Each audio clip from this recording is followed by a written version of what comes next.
Hi, welcome back to the channel. If you've been watching my newest series, I'm documenting the process of looking for a home and putting in an offer and that offer getting accepted. So I've made multiple videos talking about that whole process, and in my last video I found a house that I really liked and I put in an offer and the offer was accepted. But let's not get too excited, because just because an offer is accepted, that does not mean that house is yours. There's something called a closing process that you have to go through. And in this video, I'm going to be talking about my closing process and everything I went through once I put in an offer on the home. So I'm going to insert this clip, and this was from the night that I made an offer on the house. And this was me talking to my realtor, and we were discussing what my offer should be and trying to decide what my due diligence should be. Hello. Hey. Hey. All right. How much do you want to put down in due diligence? So due diligence is the one that's not refundable. Non-refundable. I don't think you have to go too high. We kind of want to get their attention that you, and then I'm going to send you the shared driveway agreement. Basically, when I talk to her, I don't think if I can get her something in writing soon, it doesn't look like you have to go over list price. Okay. Send an email out with the offer, get the seller to accept it, and then we can put it in writing. Okay. Okay. What is like standard right now with due diligence? Well, see, we don't have a standard. So I was thinking maybe 2,500, 3,000, just because, thinking that whatever one again, it's new, it is at risk money, but you might, I think that's fair. And usually what we had done before was like 1%. So 3,000 is 1%, 1%, 3,300 would be 1%. It comes off the price of the house. I looked and it has not been on the market and came back. So, yeah, other than that, and I don't think you're going to need an appraisal. So, I mean, it's full price. So whatever you're thinking. Okay. So as you saw, I decided to make my offer like listing price. Like I didn't go above the asking price, and I decided to do a $3,000 due diligence. And with that, with the offer, I also insisted on having an appraisal addendum. If you've seen my video from like almost 3 years ago, the first time I tried to buy a house, I lost that house because it appraised for less than what it was selling for, or it appraised less for what I offered to pay. And a bank won't loan you more than what the house is actually worth. So I couldn't get a mortgage on it. So I went back to the seller and I was like, hey, it appraised for less. And they were like, too bad for you. And they took my due diligence money and I didn't get the house. So I refused for that to happen again. And I was like, because there was another person that was also making an offer on the house. And I was like, I don't care if it makes me look less competitive. If it makes the other buyer look like a better option than me, I'm not putting in an offer without an appraisal addendum. So we did the appraisal addendum, and that basically said if it appraises for less than what I'm offering to pay, then I get to walk away from the deal and I don't lose my due diligence money, which was the $3,000. So that was my offer. And then right after talking to my realtor, I then had a conversation with my broker. So I had a broker versus a lender. So kind of like a high level explanation of the difference. A lender is like a bank, a credit union, a mortgage company, whoever. They're the people who are actually going to give you the mortgage, the money, to buy the house. So that's what a lender would be. And then a broker is like someone who shops around and finds good lenders for you, the buyer, to use throughout the home search process. The broker, she's the one who did all the like financial stuff, and I'll go over it later in the video, but she's also the one who came up with my like closing costs. And there's a document, closing disclosure, is that what the document's called? But it's like a document that lays out like it itemizes everything that you owe and how much money you need to bring to the closing table. So the broker is the one who handled that. Anyway, this is a clip of a conversation that I had with the broker. Yeah, once you're under contract, what'll happen is we'll get everything uploaded to the lender, and then we'll have to move fairly quickly because we have a 2-week close. The underwriter will review everything, and they'll ask for a few documents. They'll just want to see your EMD moving through your account. So they'll want to see it going through your account. I'm not sure how much you're putting in for EMD and DD. Did she say that yet? The due diligence and earnest money. We covered due diligence, but we didn't say anything about earnest money. Sometimes you don't even put anything down for earnest money. Earnest money is the money that you get back, and then due diligence is the money that you don't get back. Yeah. So then Alyssa will order your home inspection, all that good stuff. And then one of the first things that I'll do is get you an initial disclosure package out, and that'll have the breakdown of fees similar to what you've already seen. And then once that's signed, we'll order your appraisal. And then that should come back within the next couple of days or so. And then you'll go into final underwrite, and then we'll close. Oh my gosh. Sorry. It's happening really fast. Okay. Yeah, no worries. We'll walk you through it. If you have any questions, feel free to give me a call or give me a text, okay? Okay.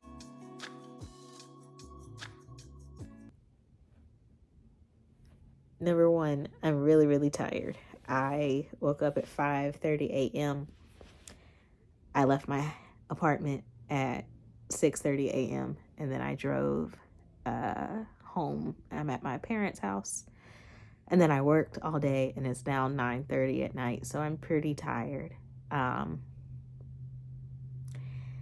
a very indecisive person, and I don't make quick decisions.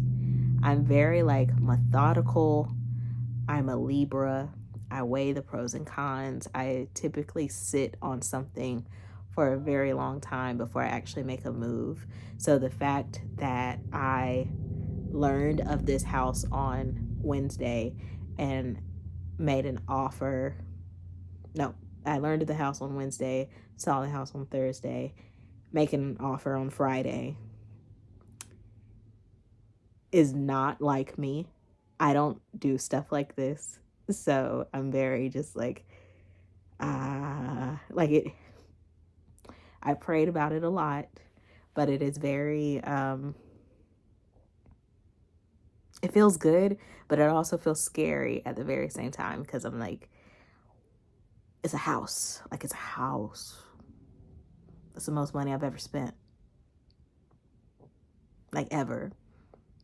It'll be the biggest amount of debt I've ever been in, ever. Everything's moving really fast. And I don't have buyer's remorse. It's just I tend to sit on things. I tend to sit on things for long periods of time. And in situations like this, you can't sit on things for long periods of time. I'm someone who will literally take, before I even buy, a piece of technology, a camera, a new phone, whatever, I am someone who will do, research for a month before actually buying it. And so the fact that I'm about to spend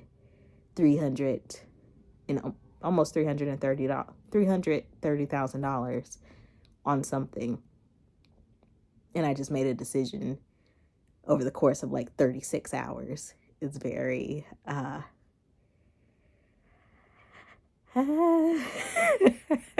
it's very surreal. Yeah, we're just gonna go with God on this because I guess. I'm someone who I tell, when I involve God in my life plans, I tell God all the time, if this is not for me, remove it. Like job interviews, relationships, stuff like this. Like I tell God, I think that I want it, but you know more than me. So if I shouldn't have it, don't let me have it. And the fact that this is moving so quickly is like, God, you saying this for me? Okay. So like I said, my offer was accepted, and the reason they went with me versus the other potential buyer, was because I could offer a 2-week closing. And that's because the broker already had like all of my financial information. Like I was already approved for stuff. And she said that she was able to do it in 2 weeks. So we included that in the offer. We can do a 2-week closing. So that's why they went with my offer, and they accepted it. And so they accepted it, and all this happened on a Friday, and then the following Monday, that's when we had like the 2 weeks to get the ball rolling and do everything that you need to do during this closing period, and what they call the due diligence period. So that's when it's up to you to do your that's hard to say. Do your due diligence. And that's basically your time to check out the house, to see what's wrong with it, to tell the seller like, hey, this is what's wrong with the house. I need you to fix this before I buy it, type stuff. So it's where you try to find out everything that's wrong with the house. And I had 2 weeks to do all of that. And usually a closing period is like a month. So I had half the time that most people have. So almost immediately, I had to order all of the different inspections that are required to check out the house. And immediately, I had to pay my due diligence money. So up front, like before anything could happen, I had to pay a lot of money. I had to pay $3,000 for due diligence. And then as far as the inspections go, I did a radon test, and that was $135. I did a termite inspection, that was $95. And I did a home inspection, that was $375. And I wanted to get the house appraised, or I think you have to get the house appraised, and that cost $675. So, hold on. Let me add that up. Let's see how much that was. So immediately, I had to pay $4,280. Yeah, so that is a lot of money up front, which is why you gotta have money saved when you buy a house, because when they say they need that money today, like they need it today, and they will not continue the process until they get their money. And those prices are variable. Like as you saw, like we set the price for the due diligence, but also like depending on what company or what inspector you use, those prices can and will vary. It's just, that's what my inspector charged me. And then the cost of an appraisal, that can also vary. My broker told me that it could be anywhere from like $500 to $700, and it was $675. So it was towards the end of that range. So yeah, so that's the money that I had to pay up front. So with the inspections, we passed the radon test, that's great. We passed the termite test, that was great. And the home inspection, there were some things that were an issue.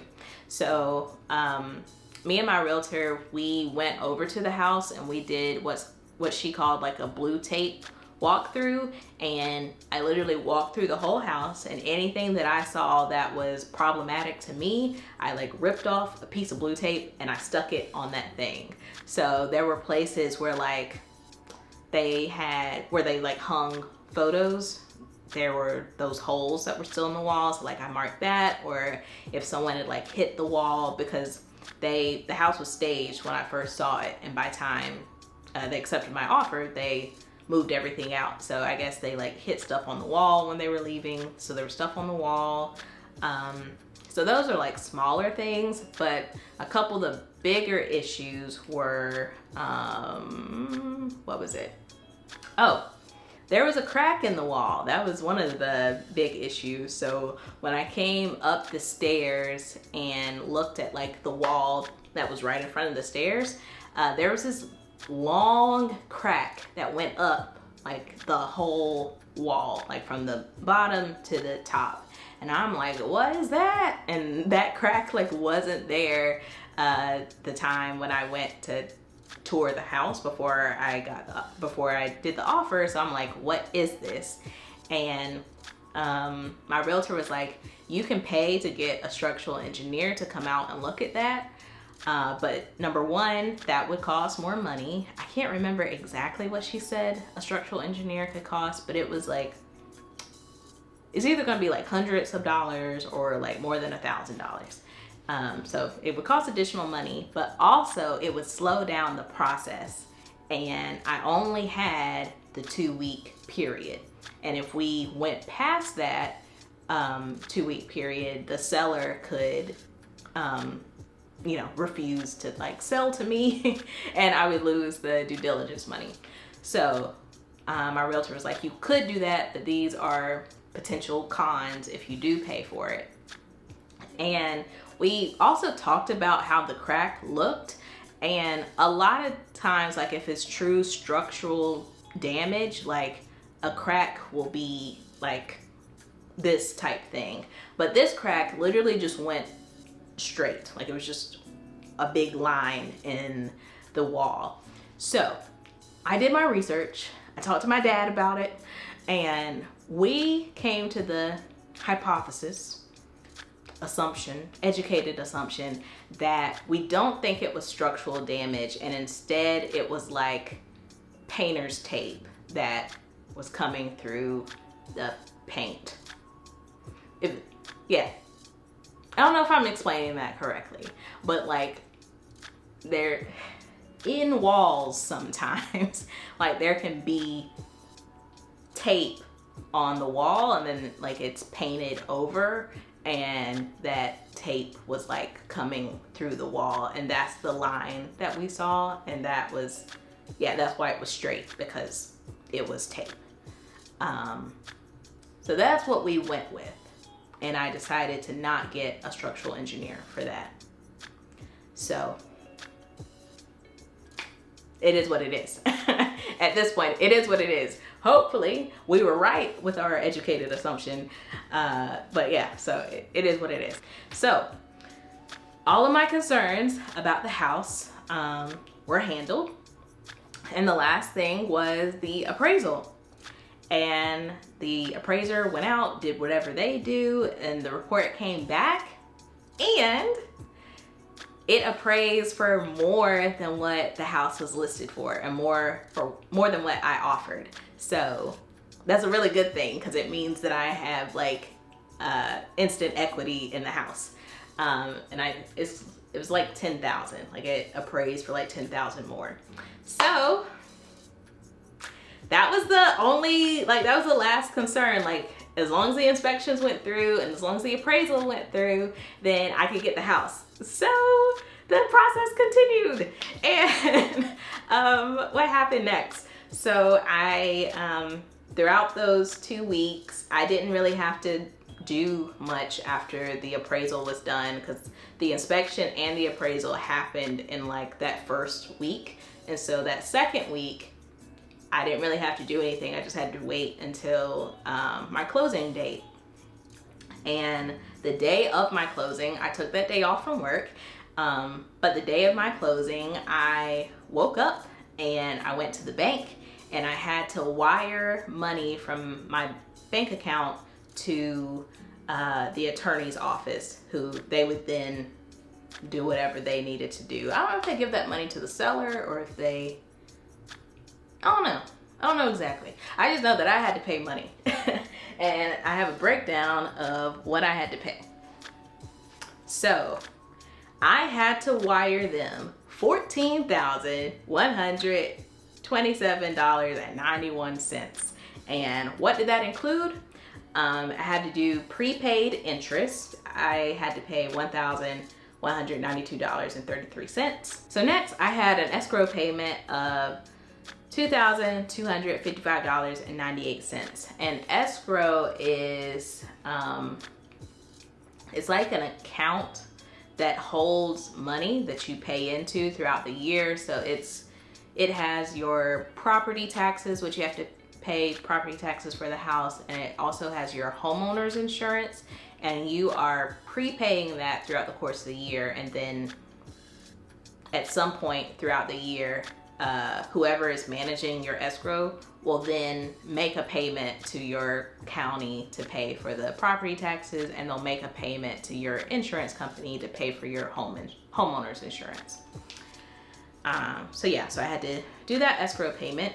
I also got a home warranty plan. I got a home warranty plan to cover for 5 years, and that cost $395. And I could like pick whichever warranty I wanted, and pick like what that warranty covered. I think mine covered all the basic things, like all my appliances. The seller, they also offered me a warranty, but that was only for 1 year. And then with this warranty, it was like for another 4 years. So I have a home warranty for the first 5 years that I own the house.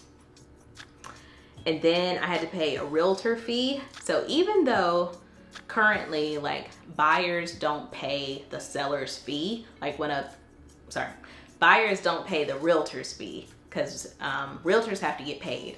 And the way they get paid, they get like, I think it's like 2 or 3% of the price of the home when it's sold. But typically sellers pay that.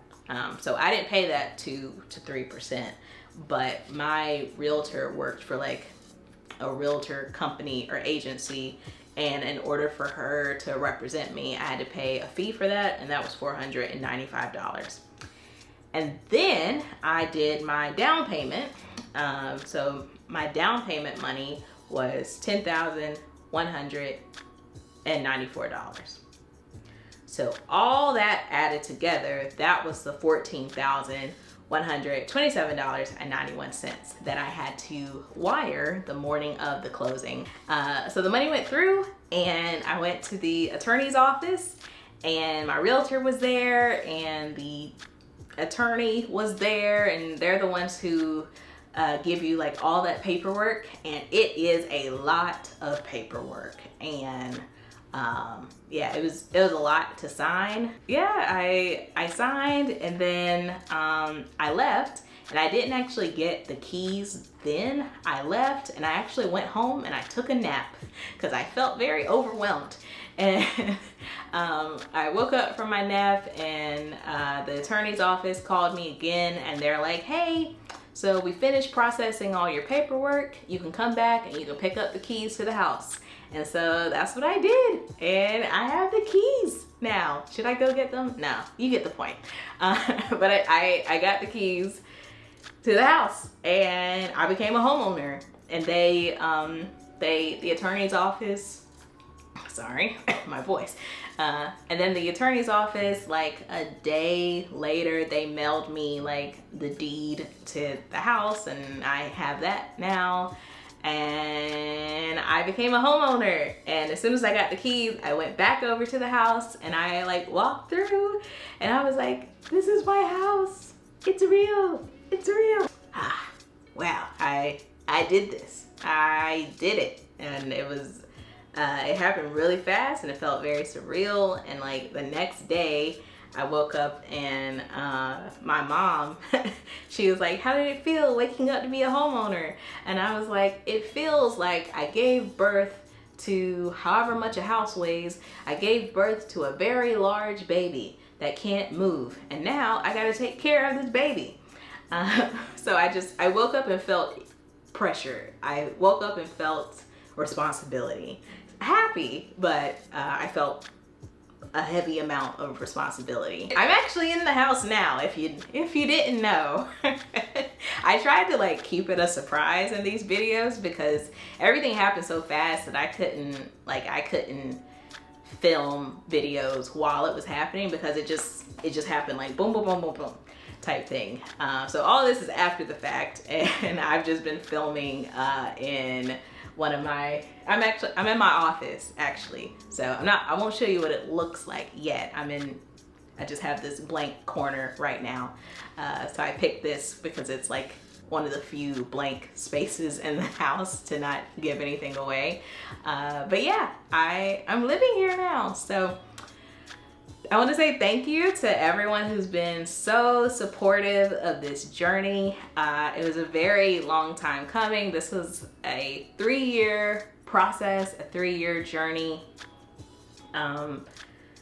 Y'all saw, if you were here from the beginning, you saw me searching the first time, and you witnessed in real time when I lost that house, and how just like defeated I felt after that. So it's amazing that now I was able to do it. And even like a month, 2 months before I got the house, I still felt very defeated because interest rates are really high and home prices have gone up. So it still felt like it was not doable. And yet here I stand in the house that I own. So don't ever count yourself out, okay? It's possible. But yeah, I want to thank everyone who's been really supportive of this journey, and I'm really excited for y'all to see what's coming up next. I'll be going through all the process of moving in here and how I set things up, and I've already done like little projects, and I'm going to be talking about those. And of course, I'm going to be talking about the financial side of all of this. So yeah, stay tuned because we got a lot to go over. If you enjoyed the video, make sure you give it a thumbs up, leave some comments down below, subscribe to the channel if you're not already subscribed, and I'll see you next time.